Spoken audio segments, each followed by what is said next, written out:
ফেকার 30 খণ্ডের কিতাব আমরা কি পড়েছি? পড়িনি।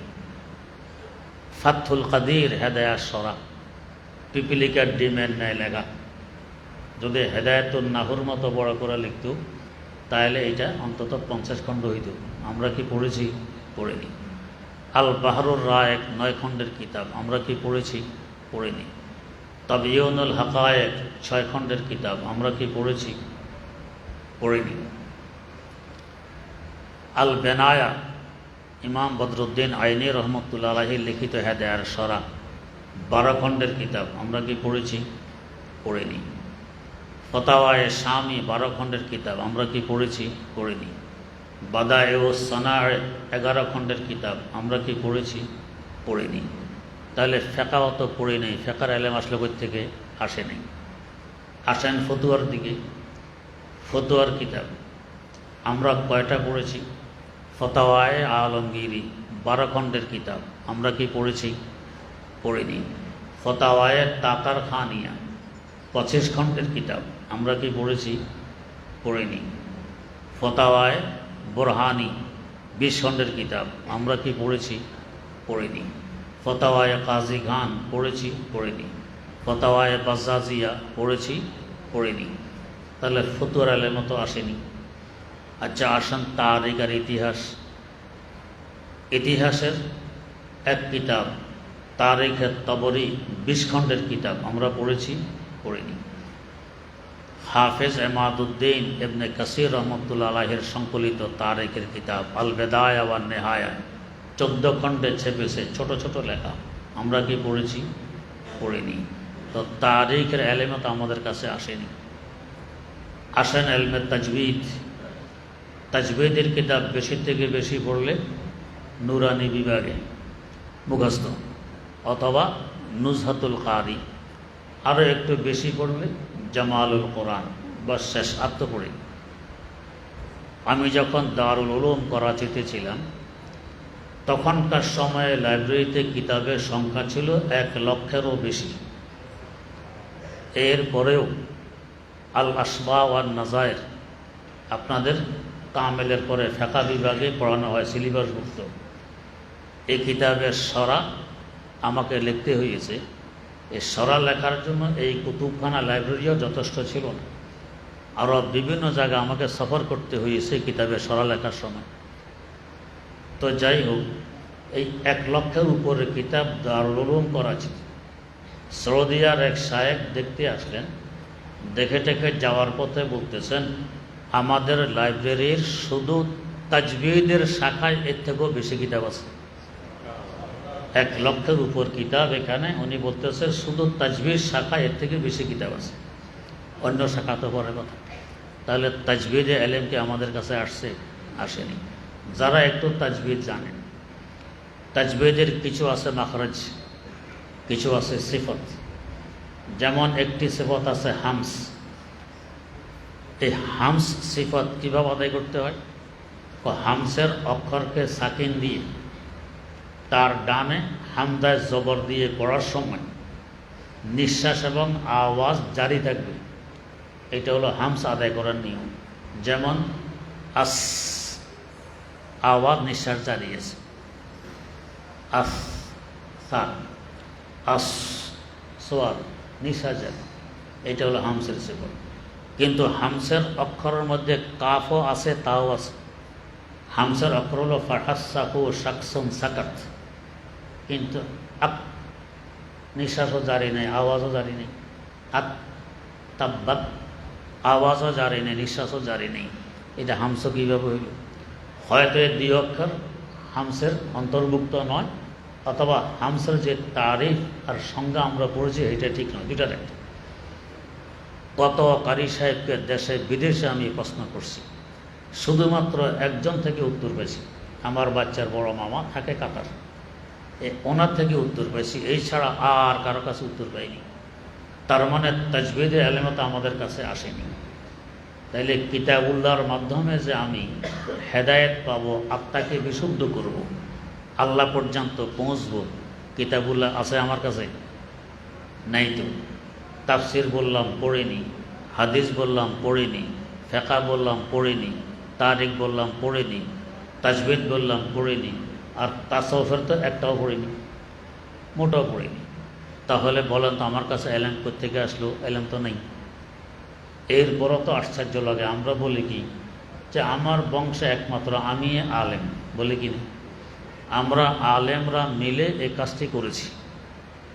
ইন্না লিল্লাহি ওয়া ইন্না ইলাইহি রাজিউন। আরে ভাই, তালেবুল এলেম হতে পেরেছি কিনা এটাও তো সন্দেহ।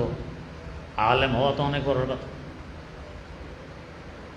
এলেম তো আপনার রাত দিন 24 ঘন্টা সহকারে পুরো জিন্দিগি এলেমের জন্য কোরবান করে দিলে এলেম আপনাকে সামান্য নখ বরাবর নয়, আরও কম দিবে, আরও কম দিবে।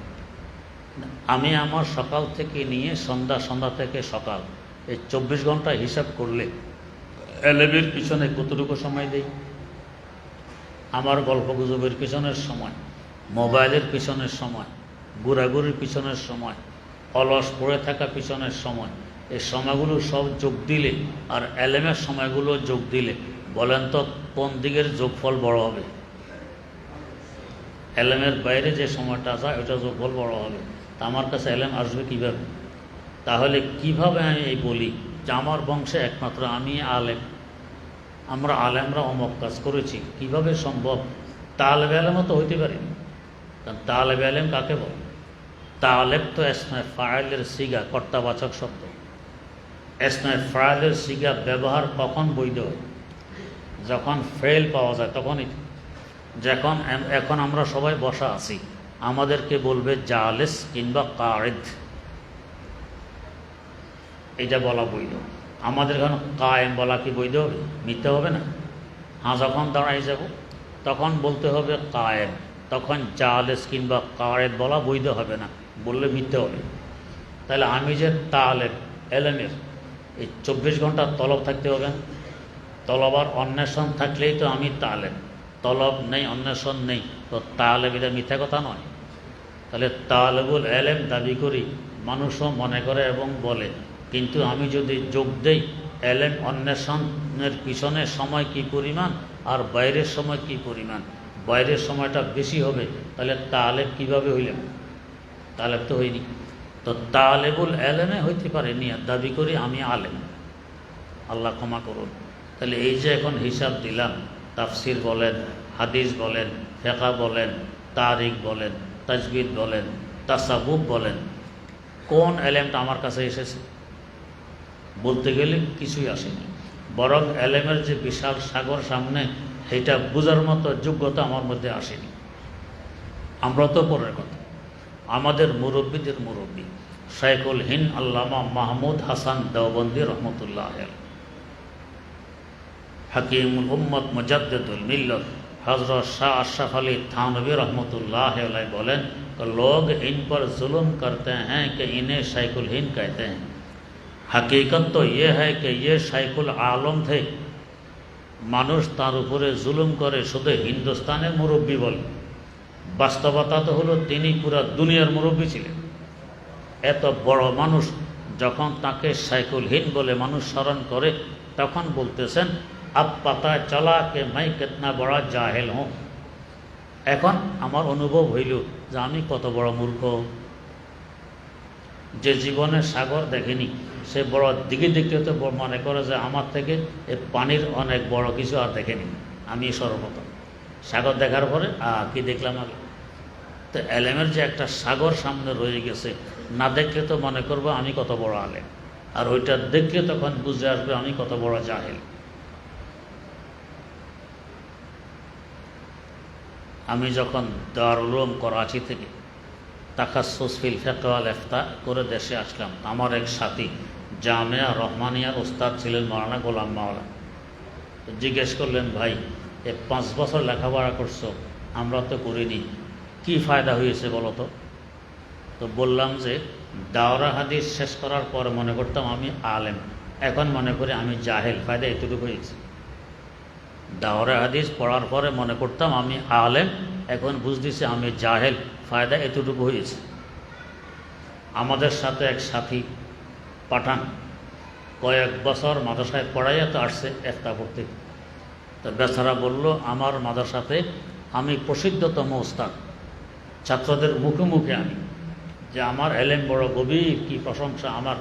এখানে এসে ভর্তি হইলাম, প্রথম যে ফতুয়াটা লিখে দেখাইতে নিলাম শাইখুল ইসলাম আল্লামা তাকে উসমানী দামাত বারাকাতুমের কাছে, ওইটাই হুজুর দিলেন কাইটা, ভুল, সহি হয়নি। তো কি এলেম শিখলাম? তো তাহলে কিতাবুল্লাহ তো আমার কাছে নেই। কিতাবুল্লাহ দিয়ে যে আমি হেদায়েত পাবো, জান্নাত পাবো, আল্লাহ পর্যন্ত পৌঁছবো, এটা তো আমার কাছে নেই, হয়নি। আর এখন হওয়াও তো কঠিন। এই যে কিছু কিতাবগুলোর কথা বললাম, এই কিতাবগুলো জোগাড় করতে কত টাকা লাগবে আন্দাজ আছে? কয়েক কোটি টাকা লাগবে। আমার মতো ছোটো মোটো একজন তালেবুল ইলম, আলহামদুলিল্লাহ, আমার বাসা গেলে দেখবেন অন্তত 50 লক্ষ টাকার কিতাব আমার জাতিগত ব্যক্তিগত আছে। এরপরও অসহায়ের মতো মনে হয় অমুক কিতাবের দরকার, অমুক কিতাবের দরকার, অমুক কিতাবের দরকার, কিতাব নেই। তাহলে কিতাবুল্লাহর মাধ্যমে আমি আল্লাহ পর্যন্ত পৌঁছবো, এটা তো দেখতেছি যে আমার দ্বারা সম্ভব নয়। তাহলে এখন কি উপায় আল্লাহ পর্যন্ত পৌঁছার? আত্মাকে বিশুদ্ধ করা। আর এক লাইন আছে রেজালুল্লাহ, দুইটা। রেজালুল্লাহ লাইনের মধ্যে বুজুর্গানের দিনের সংসবার সোহবতে আমি কয়দিন ছিলাম। হযরত খাজা মুঈনুদ্দিন আজমিরি রাহেমাহুল্লাহ, যার হাতে এই ভারতবর্ষের 99 লক্ষ কাফের মুশরিক ইসলাম গ্রহণ করেছে। 99 লক্ষ, 1 লক্ষ কম 1 কোটি মানুষ যার হাতে ইসলাম গ্রহণ করেছে। এমনি করেছে তার পীর হযরত খাজা ওসমান হারুনি রহমতুল্লাহ আলাইহের সাথে ঘুরছেন দীর্ঘ 16 বছর। আমরা 16 দিনে তো রাজি নেই। হ্যাঁ, এত সময় কিভাবে দেওয়া সম্ভব? আমি এখন ব্যস্ত, ওনারা কি ব্যস্ত কম ছিলেন? 16 বছর তো ঘুরছেন পীরের সাথে, ঘুরছেন দায়িত্ব কি? পীরের চুলা মাথায় নিয়ে ঘুরা। ওনাদের তো নিয়ম, সফর করতেছেন হেদায়েতের কাজ করতে, সফর করতেছেন হেদায়েতের কাজ করতেছেন, নির্দিষ্ট বাড়িঘরও নেই। কারণ হযরত আজমিরের বাড়িতে ছিল কোথায়? সিজিস্তান,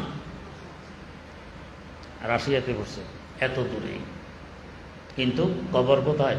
হিন্দুস্তান, কয়েক হাজার কিলোমিটার দূরে। কি জন্য আসছেন এখানে? হেদায়েতের জন্যই। তো এই যে সফর করেন, হেদায়েত করেন, খাওয়া দাওয়ার ব্যবস্থা কিভাবে হবে? এখন আর জায়গায় জায়গায় হোটেল আর বাজার, আগের যুগে এগুলো ছিল না। তো নিজেদের ইন্তজাম নিজের কাছে। খাওয়া দাওয়া পাকাইতে হইলে একটা মাটির চুলা সাথে নিয়ে চলতে হইত। মাটির চুলায় পাতিল দিয়ে আগুন দিয়ে পাকশাক করে। এই মাটির চুলা গরম হইলে এর সাথে সাথে ঠান্ডা হয়, অনেক দেরিতে ঠান্ডা হয়। কিন্তু খাওয়া দাওয়া শেষ, চলো সফর যেতে হবে অমুকখানে, হেদায়েতের কাজ আছে। এখন এই গরম চুলা মাথায় নিয়ে ঘুরবে কে? দায়িত্ব ছিল হযরত আজমিরির। আজমিরি মতো মানুষ এই পীরের এই গরম চুলা মাথায় নিয়ে ঘুরছেন দীর্ঘ 16 বছর। এরপরে আত্মা বিশুদ্ধ হইয়া এমন কামেল হইলেন যার বরকতে তার হাতে 1 লাখ কম 1 কোটি মানুষ ইসলাম গ্রহণ করেছে। কিন্তু আমাদের 200 জন ইসলাম গ্রহণ করে না। কেন? আমরা কিতাবুল্লাহর মাধ্যমেও আত্মাকে বিশুদ্ধ করতে পারিনি, রেজালুল্লাহর মাধ্যমেও পারিনি, আল্লাহর মনোনীত বন্দাদের মাধ্যমেও পারেনি। তো তাহলে কোনোটাই তো হয়নি। কিভাবে আমি বলতে পারি মাদ্রাসায় পড়ছি, কোরআন হাদিস পড়ছি, আমি আলেম, আমার আত্মা বিশুদ্ধ, আর কিছু লাগবে না? এই ধারণাটা সঠিক না ভুল? সম্পূর্ণ ভুল। আচ্ছা, এই ভুল বুঝার পরে এখন একটু বোঝার চেষ্টা করি আত্মা বিশুদ্ধ হওয়া কাকে বলে। আত্মা বিশুদ্ধ হওয়া কাকে বলে? আল্লাহ রাব্বুল আলামিন আমাদেরকে সৃষ্টি করেছেন 10টি বস্তু দিয়ে, 4টি প্রসিদ্ধ, 6টি অপ্রসিদ্ধ। এর 10 বস্তুর 5 বস্তু আমাদের ভিতরে, 5 বস্তু বাইরে। ভিতরের 5 বস্তু যথাক্রমে আগুন আছে না? ভিতরে আগুন আছে। আগুন আছে বিধায় তো শ্বাস নিঃশ্বাস গরম, রক্ত গরম, পেশাব পায়খানা গরম, আগুন আছে। 2 নম্বর আছে বাতাস, 3 নম্বর আছে পানি, 4 নম্বর আছে মাটি, 5 নম্বর আছে 4 বস্তুর সমন্বয় একটি ভাব সৃষ্টি হয় যাকে বলে নফস। এই 5টা আমার ভিতর। এই 5টার স্বভাব হইল পাশবিক। এই 5 বস্তু গরু ছাগলের মধ্যেও আছে, সকল হায়ওয়ান জানোয়ারের মধ্যে 5 বস্তু আছে। সেই 5 বস্তু আমার মধ্যে আছে। এই 5 বস্তুর দিক দিয়ে হাইওয়ান, জানোয়ার, গরু, ছাগল আর আমার মধ্যে কোনো ব্যবধান নেই। ওদের যে সমস্ত চাহিদা হয় আমার এই সমস্ত চাহিদা হয়। তাদের খাওয়ার চাহিদা হয় আমারও হয়, তাদের ঘুমানোর চাহিদা হয় আমারও হয়, তাদের আরামের চাহিদা হয় আমারও হয়, তাদের যৌন ক্ষুধা মেটানোর চাহিদা হয় আমারও হয়। এই দিক দিয়ে সব এক সমান, কোনো ব্যবধান নেই। আরেক 5 বস্তু আছে বাইরে, ওই 5 বস্তু একমাত্র মানুষের আছে, অন্য কোনো মাখলুকের নেই, ফেরেশতারও নেই। এখানে হলো মানুষ আর অন্য মাখলুকের ব্যবধান। ওই বাইরের 5 বস্তুর কারণে আমরা আশরাফুল মাখলুকা, ভিতরে 5 বস্তু আমারও আছে, গরু ছাগল ওরা আছে, তো আমি আশরাফ কেন? গরু ছাগল যদি দাবি করে আমি আশরাফ, কোনো দলিল আমার কাছে নেই। তো আশরাফুল মাখলুকাত হওয়ার মূল কারণ হলো বাইরের 5 বস্তু। এই বাইরের 5 বস্তু যথাক্রমে রূহ, কলব, এক কলব ভিতরে আছে, হাট। কোরআন সুন্নাহ যে কলবের আলোচনা, এটা ভিতরেরটা নয়, এটা বাইরেরটা। রূহ, কলব, সির, খফি ও আখফা, এই 5 বস্তু বাইরে। বাইরে কোথায়? যারা এই লাইনে পারদর্শী ওনারা দেখেন কোথায়? ওই চক্ষু আমাদের নেই তো আমরা দেখিনি। অনেক কিছু আছে কেউ দেখে কেউ দেখে না। যেমন আমার এক সাথী, তোমরা চাঁদ দেখো, আমি দেখি না, জীবনও দেখি না, কারণ এই চাঁদ দেখা। এরপরে চোখ পরীক্ষা করা, দেখে চোখের জ্যোতি কম। চশমা লাগানোর পরে আরে নারকেল গাছের ফাতার মধ্যখানে ফাঁক, এখন দেখতেছি, এর কখনো তো ফাঁক দেখিনি, দেখছি সব লেগে আছে সমান। এখন চাঁদও দেখা যায়, এখন ফাঁকও দেখা যায়। কেন? চশমা লাগানোর কারণে। তার মানে চোখ আগে অশুদ্ধ ছিল, এখন বিশুদ্ধ হয়েছে, তো এখন বাস্তবটা দেখতেছে। আত্মাটাও এরকম। তো যারা আত্মা বিশুদ্ধ করতে পারছে ওরা দেখে ওই 5 বস্তু কোথায়। আমাদের তো কলুষিত, তা আমরা দেখি না 5 বস্তু কোথায়। এই 5 বস্তু কোথায় একটু বোঝার জন্য কয়েকটি কথা গভীরভাবে শোনার চেষ্টা করি। সে কথাগুলো হইল, আমরা এখন যেখানে বসবাস করি এটি একটি গ্রহ। এই গ্রহের নাম কি? পৃথিবী। এই গ্রহটির আয়তন প্রায় 20 কোটি বর্গমাইল। এই গ্রহের চতুর্দিকে আরেকটি জগৎ আছে, যে জগৎকে বলা হয় সৌরজগৎ। 8টি গ্রহ, কিছু উপগ্রহ ও অসংখ্য ধূমকেতু মিলে সৌরজগৎ গঠিত হয়। কোন কোন গ্রহ আমাদের পৃথিবী নামক গ্রহ থেকে অনেক বড় তো আছে। বৃহস্পতি গ্রহ তো অনেক বড়, এবং এই গ্রহগুলো অনেক দূরত্ব বজায় রেখে ঘুরে। যেমন আমাদের পৃথিবী নামক গ্রহের সবচেয়ে কাছের গ্রহ হইল মঙ্গল গ্রহ। এই মঙ্গল গ্রহটিও পৃথিবী থেকে 8 কোটি কিলোমিটার দূর দিয়ে ঘুরে। বাকি গ্রহগুলো আরও দূরে। তাহলে এবার আন্দাজ করুন তো সৌরজগৎটি কত বড় হবে। এগুলো সব সৌরজগতের এরিয়ার ভিতরে ঘুরে। আবার এই সৌরজগতের চতুর্দিকে আরেকটি জগৎ আছে, সৌরজগৎকেও বেষ্টনী দিয়ে আছে। ওই জগৎকে বলা হয় গ্যালাক্সি, কেহকেশাঁ, মিল্কি ওয়ে। যারা মহাশূন্য নিয়ে গবেষণা করেন তারা বলেন 15,000 কোটিরও অধিক সৌরজগৎ মিলে একটি গ্যালাক্সি গঠিত হয়। আবার এই সৌরজগৎগুলোও একটি আরেকটির সাথে লেগে নেই। 2 সৌরজগতের মধ্যখানে দূরত্ব 33 লক্ষ আলোকবর্ষ, মানে আলোর গতি সেকেন্ডে 3 লক্ষ কিলোমিটার। এই সেকেন্ডে 3 লক্ষ কিলোমিটার গতিতে যদি আলো চলতে থাকে, তো সেকেন্ড নয়, মিনিট নয়, ঘন্টা নয়, দিন নয়, সপ্তাহ নয়, মাস নয়, বছর নয়, দীর্ঘ 33 লক্ষ বছর যাবৎ চলতে থাকলে যত দূর পর্যন্ত পৌঁছবে একটি সৌরজগৎ থেকে আরেকটি সৌরজগৎ, এই পরিমাণ দূরত্ব বজায় রেখে ঘুরে। তাহলে গ্যালাক্সিটি কত বড়। আবার এই গ্যালাক্সির চতুর্দিকে আরেকটি জগৎ বেষ্টনী দিয়ে আছে। ওই জগৎকে বলা হয় গ্যালাক্সি গুচ্ছ। 15,000 কোটিরও অধিক গ্যালাক্সি মিলে গ্যালাক্সি গুচ্ছ গঠিত হয়। গ্যালাক্সির দূরত্ব সৌরজগতের তুলনায় আরও লক্ষ লক্ষ গুণ বেশি। তাহলে গ্যালাক্সি গুচ্ছটি কত বড় হবে চিন্তা করুন। এই গ্যালাক্সি গুচ্ছর চতুর্দিকে আরেকটি জগৎ বেষ্টনী দিয়ে আছে, যাকে বলা হয় মহাগ্যালাক্সি। 15,000 কোটিরও অধিক গ্যালাক্সি গুচ্ছ মিলে মহাগ্যালাক্সি গঠিত হয়। গ্যালাক্সি গুচ্ছের দূরত্ব গ্যালাক্সির তুলনায় আরও কোটি কোটি গুণ বেশি। তাহলে মহাগ্যালাক্সিটি কত বড় চিন্তা করুন। বিজ্ঞানীরা আজ পর্যন্ত মহাশূন্যে 15,000 কোটিরও অধিক মহাগ্যালাক্সি আবিষ্কার করে ফেলেছেন। কত দূর পর্যন্ত পৌঁছে গেছে। এই পুরা এরিয়া, এর উপরও আরও লক্ষ কোটি কিলোমিটার ব্যাপী পুরা এরিয়াকে বলা হয় কোররায়ে হাওয়া, বাতাসের জগৎ। আমরা যেখানে আছি এটার নাম কোররায়ে আর্দ, মাটির দেশ। আর এই পুরা এলাকাকে বলে কোররায়ে হাওয়া, বাতাসের জগৎ। এর বাইরে দিয়ে আরেকটি জগৎ বেষ্টনী দিয়ে আছে যাকে বলা হয় কোররায়ে জামহারির, ঠান্ডার জগৎ। অসংখ্য গণিত লক্ষ কোটি কিলোমিটার ব্যাপী এই জগৎ। এর বাইরে দিয়ে আরেকটি জগৎ বেষ্টনী দিয়ে আছে যাকে বলা হয় কোররায়ে নার, আগুনের জগৎ। অসংখ্য গণিত লক্ষ কোটি কিলোমিটার ব্যাপী শুধু আগুন আর আগুন, আগুনের জগৎ। এইরূপ কত উপরে আকাশ, সব কিছুকে বেষ্টনী দিয়ে আছে ফুটবলের ন্যায়, সব পেটের ভিতরে। আকাশ কত উপরে আল্লাহ ভালো জানেন। তাহলে চিন্তা করুন তো আকাশটি কত বড় হবে। দারেমি শরীফে হাদিস বর্ণিত, আমাদের জমিন থেকে আকাশের দূরত্ব যেই পরিমাণ, আকাশটি মোটাও এই পরিমাণ।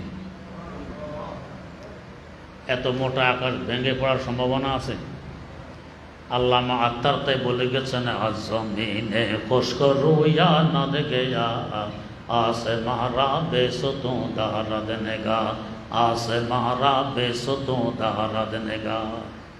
খুঁটি খাম্পা বিহীন বিশাল আকাশকে ঝুলাই রেখে দিয়েছেন, ভেঙে পড়ার ভয় আছে। এত মোটা ভাঙবে কি করে? আমার এত মোটা আকাশ কিভাবে ভাঙবে? এরপরে আবার এই পরিমাণ জায়গা খালি, তারপর দ্বিতীয় আকাশ। ওই আকাশটা প্রথম আকাশকে ফুটবলের ন্যায় পেটের ভিতরে নিয়ে আসে। তাহলে দ্বিতীয় আকাশটি কত বড়?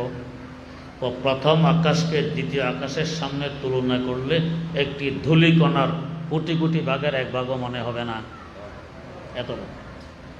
ওই আকাশটিও ফাঁকা পরিমাণ মোটা। এরপর ওই পরিমাণ জায়গা ফাঁকা, তারপর তৃতীয় আকাশ, ওই আকাশটিও ফাঁকা পরিমাণ মোটা। এভাবে চতুর্থ আকাশ, পঞ্চম আকাশ, ষষ্ঠ আকাশ, সপ্তম আকাশ। এর অসংখ্য গণিত লক্ষ কোটি কিলোমিটার উপর দিয়ে বেষ্টনে দিয়ে আছে জান্নাত, বেহেশত। কত বড় হবে জান্নাতটা চিন্তা করুন। এই যে আপনারা অনেকে পড়ছেন, অনেকে শুনছেন, সবচেয়ে নিম্নমানের বেহেশতিকে, সবচেয়ে নিম্নমানের বেহেশতিকে এই দুনিয়ার সমান কমাস কম 10 দুনিয়া পরিমাণ জায়গা দেয়া হবে। এত জায়গা পাবে কই? এই বিশাল বেহেশতের 10 দুনিয়া কেন, 10 লক্ষ দুনিয়ার সমান জায়গা দিলেও কি জায়গা টান পড়বে? টান পড়বে না। এত বড় বেহেশত। এর উপরে অসংখ্য লক্ষ কোটি কিলোমিটার উপর দিয়ে হলো পানির বেষ্টনী, কোররায়ে মা, পানির বেষ্টনী। এর অসংখ্য গণিত লক্ষ কোটি কিলোমিটার উপর দিয়ে হলো কুরসি, সব কিছুকে বেষ্টনে দিয়ে আছে। এর অসংখ্য গণিত লক্ষ কোটি কিলোমিটার উপর দিয়ে বেষ্টন দিয়ে আছে আরশ। আরশ হলো সব কিছুকে বেষ্টনে দিয়ে আছে। আরশটা কত বড় হবে? এই আরশে মহল্লারও উপরে বসবাস করে আমাদের এই 5 বস্তু, আমাদের রূহ, আমাদের কলব, আমাদের খফি, আমাদের আখফা, আমাদের সির, এগুলো বসবাস করে আরশে মহল্লারও উপরে। তো সে উপরে কি? উপরে হলো রহমত। হাদিসে কুদসিতে লেখা আছে, গলাবাত রহমতি গজবি, আল্লাহ বলেন আমার রহমত আমার গজব থেকে অনেক বেশি। উপরে হলো রহমতের বেষ্টনী। ওই রহমতের দেশে, নূরের দেশে বসবাস করে আমাদের এই বাইরের 5 বস্তু। তো 5 বস্তুর ভিতরে সর্বনিম্নে, 5 বস্তু বাইরে সর্ব ঊর্ধ্বে। ওই 5 বস্তু একমাত্র মানুষের বৈশিষ্ট্য, অন্য কোনো মাখলুকের এই 5 বস্তু নেই। এই 5 বস্তু যেহেতু রহমতের দেশে, নূরের দেশে, তাই এই 5 বস্তু হলো রহমতমুখী, নূরমুখী। আর এই 5 বস্তু হলো মাটির দেশে, অন্ধকার জুলমতের দেশে, এটা হলো জুলমতমুখী, অন্ধকারমুখী। যদি ওই 5 বস্তুর সাথে যোগাযোগ করতে না পারি, এই 5 বস্তু হবে জুলমতমুখী, অন্ধকারমুখী। এটা হলো আত্মা কলুষিত। ওয়াকাদ খাবা মান দাসাহা, যে আত্মাকে কলুষিত করে ফেলেছে সে ব্যর্থ। যেহেতু অন্ধকারমুখী, এর নূরের চেহারা দেখেন। হায়ওয়ান জানোয়ারকে খাওয়া দাওয়া করতে পাক পবিত্র, পরিষ্কার পরিচ্ছন্ন, হালাল হারাম এগুলো বাছনি করতে দেখা যায় না। যা পায় তা খায়, মাটি সহ খায়, নাফাক সহ খায়, সব খেয়ে গেলে। আর কোনো হায়ওয়ানে অত পায়খানাও খায়। তাহলে আমার যে ভিতরে 5 বস্তু, উপরে 5 বস্তু থেকে যদি বিচ্ছিন্ন থাকে, তাহলে আমিও তো এইভাবে গাই। তাই তো দেখা যায় হালাল হারামের তো আক্কা নাই। কিছু মানুষ সুদও খায়, ঘুষও খায়, চাঁদাবাজির পয়সাও খায়, জুলুমের পয়সাও খায়, কোনো ব্যবধান নেই।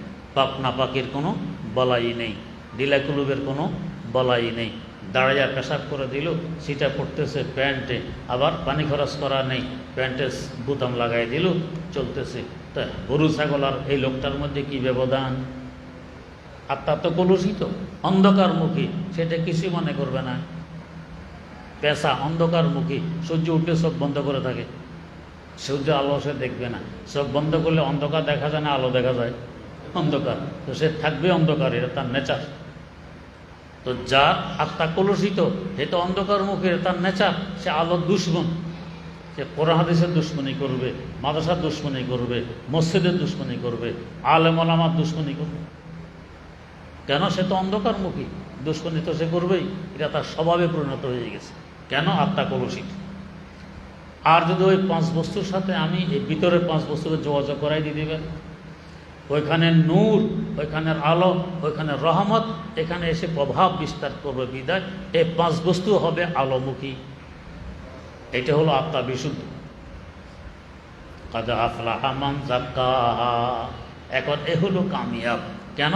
ওই 5 বস্তুর রহমত আর আলো প্রভাব বিস্তার করেছে ভিতরে এই 5 বস্তুর মধ্যে।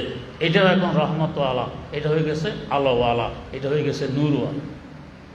তাই বুজুর্গানের দিন বলেন, আজমাল্লাহ এক বাহারাদারি ওয়াজবাহা এমনি জোহাম, আজমাল্লাহ এক বাহারাদারি ওয়াজবাহা এমনি জোহাম, বগজরাজ হেজে বাহায়েম কেজমালা এক বগজারি।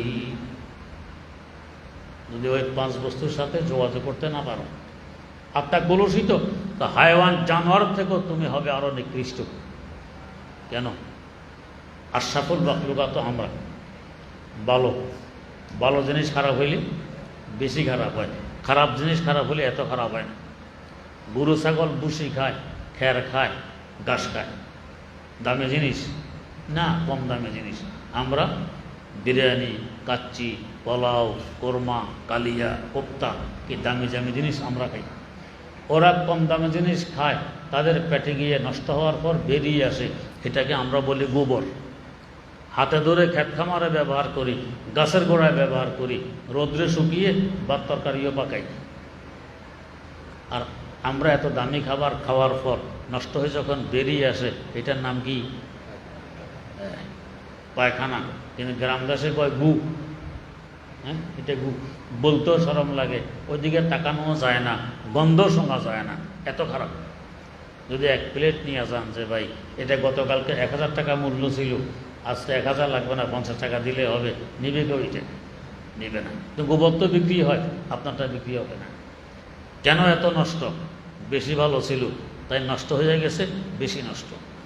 ভাত যদি নষ্ট হয়, পানি দিয়ে ধুয়ে লবণ কাঁচামরিচ দিয়ে খাওয়া যায়। অনেকে বলে আরও স্বাদ লাগে। যে বিরিয়ানি আর পোলাও নষ্ট হলে দেখছেন নি, একবারে গুয়ের গন্ধ। এটা সাবান শ্যাম্পু দিয়ে ধুইলেও খাওয়া যাবে না। কেন? দামি ছিল। তো আমরা তো আশরাফুল মাখলুকাত ছিলাম, নষ্ট হয়ে গেলে হাইওয়ান জানোয়ার থেকেও খারাপ। ওয়ারশাওয়াদ খাসলত তোরা মেসলে বাহায়েম আয় বাশার, খারো আজ হায়ওয়ান সবই হেজে মালায়েকে বগজারি। হাইওয়ান জানোয়ার থেকে এখন খারাপ। আর যদি ভালো হই, উপরে 5 বস্তুর সাথে যোগাযোগ রাখতে পারি, তো যেহেতু ওই 5 বস্তু ফেরেশতাদেরও নেই, তো তোমার মর্যাদা ফেরেশতা থেকেও বেড়ে যাবে। ফেরেশতারা আফসোস করবে, এর মতো মানুষ কেন হতে পারলাম।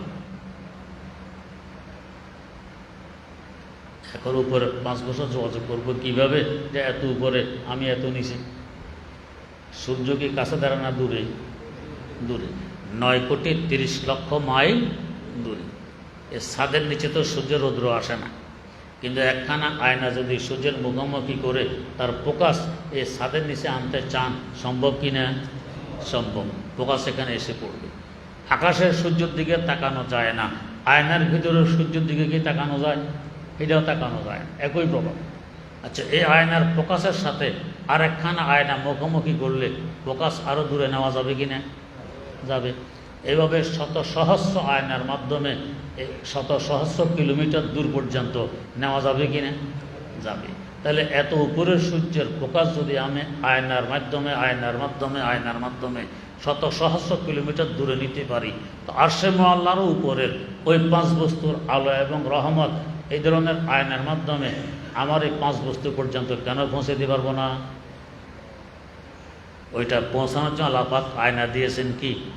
মুহাম্মাদুর রাসূলুল্লাহ, রাসূল আকরাম সাল্লাল্লাহু আলাইহি ওয়াসাল্লামের কলম মোবারক। এইটা এই আয়না, ওটার মুখোমুখি করে তার ফোকাস নিয়ে আসছে তার কলম মোবারক। আর তার কলমের মুখোমুখি করেছে 100 লক্ষ সাহাবায়ে কেরাম রাদিয়াল্লাহু তাআলা আনহুমের কলম, এসে গেছে ওই ফোকাস এখানে। তাদের কলমের মুখোমুখি তাবেঈনের কলম, ফোকাস এসে গেছে এখানে। তাদের কলমের মুখোমুখি তাবেঈনের কলম, ফোকাস এসে গেছে এখানে। এভাবে আস্তে আস্তে আল্লাহ ওয়ালাদের মাধ্যমে আমাদের পর্যন্ত ফোকাস এসে যায়, এটা সম্ভব। তাই বুজরুদ্দিন বলেন, রব্তে দারি সিনা রাবা সিনা এ, রব্তে চৌবা আয়না এ বা আয়না এ, রব্তে চৌবা আয়না এ বা আয়না এ। আয়নার সাথে আয়নার সংযোগ দিয়ে লক্ষ কোটি কিলোমিটার দূর পর্যন্ত সূর্যের প্রকাশ নেওয়া যায়।